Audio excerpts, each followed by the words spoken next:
ഇതാദ്യമായിട്ടാണ് കേട്ടോ ഞാൻ എടുക്കുന്നൊരു വീഡിയോ 1 മാസം കഴിഞ്ഞതിന് ശേഷം ഞാൻ പോസ്റ്റ് ചെയ്യുന്നത്. അങ്ങനെയൊന്നും സംഭവിക്കാറില്ല. ഞാൻ എപ്പോൾ വീഡിയോ എടുത്താലും അപ്പം തന്നെ പോസ്റ്റ് ചെയ്യാറുണ്ട്. ഇതെന്തോ ഞാൻ മറന്നുപോയി. ഉമ്മീസിൽ പലപ്പോഴും ഉണ്ടല്ലോ പലർക്ക് വേണ്ടി പല കസ്റ്റമേഴ്സിന് വേണ്ടിയിട്ടും പല രീതിക്ക് ഹാമ്പേഴ്സൊക്കെ സെറ്റ് ചെയ്തിട്ടുണ്ട്. അവർ പറയുന്ന പ്രൊഡക്റ്റ്, അവർ പറയുന്ന എക്സ്ട്രാ സാധനങ്ങൾ വെച്ച് അങ്ങനെയൊക്കെ ഒരുപാട് പേരെ നമ്മൾ സർപ്രൈസ് ചെയ്യിപ്പിച്ചിട്ടുണ്ട്. ഇന്നിപ്പോൾ നമ്മൾ ഗിഫ്റ്റ് കൊടുക്കാൻ പോകുന്ന നമ്മുടെ ക്ലോസ് ഫ്രണ്ടായിട്ടുള്ള ഒരു ഫ്രണ്ടിൻ്റെ മോളുടെ ഹാഫ് സാരി സെറമണിക്കാണ് കേട്ടോ. നിങ്ങൾ കേട്ടിട്ടുണ്ട് ഇത് വലിയ കുട്ടി ആവുന്ന ഒരു പരിപാടി ഇവിടെ നടക്കാറുണ്ട്. സത്യത്തിൽ ഞാൻ ആദ്യമായിട്ടാണ് ഇത്തരം പരിപാടിക്ക് പോകുന്നത്.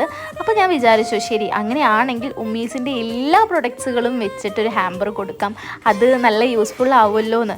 ഒരു കല്യാണം പോലെ തന്നെയായിരുന്നു കേട്ടോ ആ പരിപാടി. ആ കുട്ടിക്ക് ഇനിയുള്ള കാലം കുറേ നാൾ യൂസ് ചെയ്യാനുള്ള നല്ല ട്രഡീഷണൽ ആയിട്ടുള്ള പ്രൊഡക്ട്സാണ് നമ്മൾ കൊടുത്തത് നമ്മുടെ ബ്രാൻഡിൻ്റെ. ഒരുപാട് സന്തോഷം. അപ്പോൾ ഇനി ഇതുപോലെ